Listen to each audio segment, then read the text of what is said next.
बजरनाभ जी ने विचार कर लिया, मैं भगवान को मना कर रहूंगा, क्या दूं मैं शिव जी को, क्या प्रदान करूं मैं शंकर भगवान को।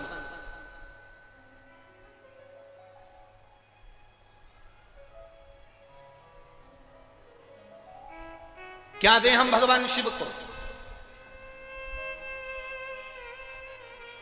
कार्तिक के महीने में एक बेलपत्र, 3 शमी पत्र, बहुत ध्यान दीजिएगा, कार्तिक के महीने में एक बेलपत्र 3 शमी पत्र।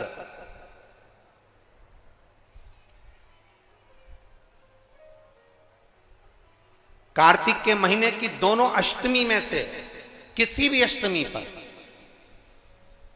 चाहे उजाले की हो चाहे अंधेरे की, शुक्ल पक्षी की हो चाहे कृष्ण पक्ष की, एक बेलपत्र 3 शमी पत्र आप कभी दिल से, कभी मौका मिले हृदय से, दामोदर मास में, कार्तिक मास में अशोक सुंदरी वाली जगह का स्पर्श कर कर भगवान शंकर के शिवलिंग पर एक बार समर्पित कर कर देखना, और दूसरे वर्ष इंतजार करना कि तुमने कार्तिक महीने में अष्टमी के दिन बाबा को शमी पत्र बेलपत्र दिया था, क्या बाबा ने तेरे घर में धन और वैभव दिया कि नहीं दिया। जो स्थिति में गाड़ी चल रही थी वो स्थिति की गाड़ी तेरी पार हुई कि ना हुई।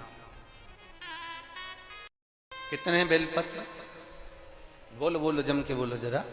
एक, कितना शमी पत्र, एक बेलपत्र 3 शमी पत्र।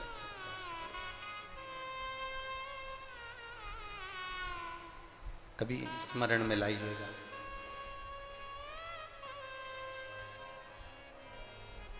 बस ये जो कार्तिक महीने में दामोदर मास में आप एक बेलपत्र 3 शमी पत्र अष्टमी के दिन, चाहे शुक्ल पक्ष की हो चाहे कृष्ण पक्ष की हो, दोनों अष्टमी में से किसी भी अष्टमी को जब आप समर्पित करें तो चंपेश्वर महादेव का नाम लेकर, कौन से महादेव, जम के बोलो जरा, सबकी आवाज आना चाहिए।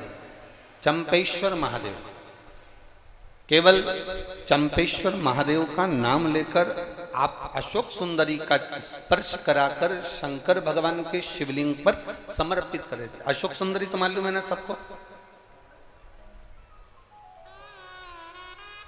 जैसे ये शिवलिंग, ये जलाधारी, ये बीच में से जो 2 लाइन गई, गणेश कार्तिकेय, और बीच में एक लाइन जाती है मोटी सी शिवलिंग के सम्मुख में, उसको अशोक सुंदरी का स्थान कहा।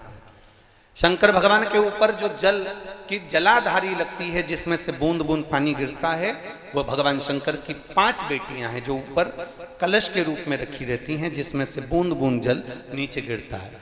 जया, विषहरा, शामली बारी, दौतली, देव, शिव जी की 5 बेटी। शंकर भगवान की 6ठी बेटी अशोक सुंदरी बीच में।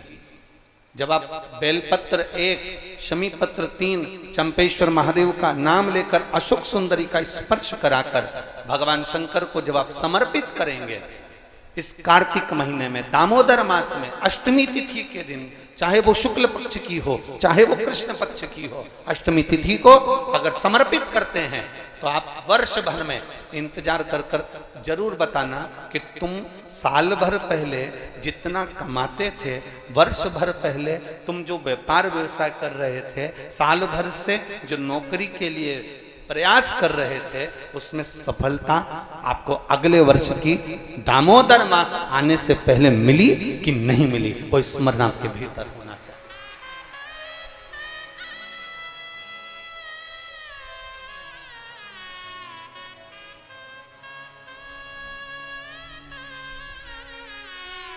शंभो शर श्री शिवाय नमस्तुभ्यम। सभी भक्तों को इसी प्रकार के उपाय जानने के लिए चैनल को सब्सक्राइब करें।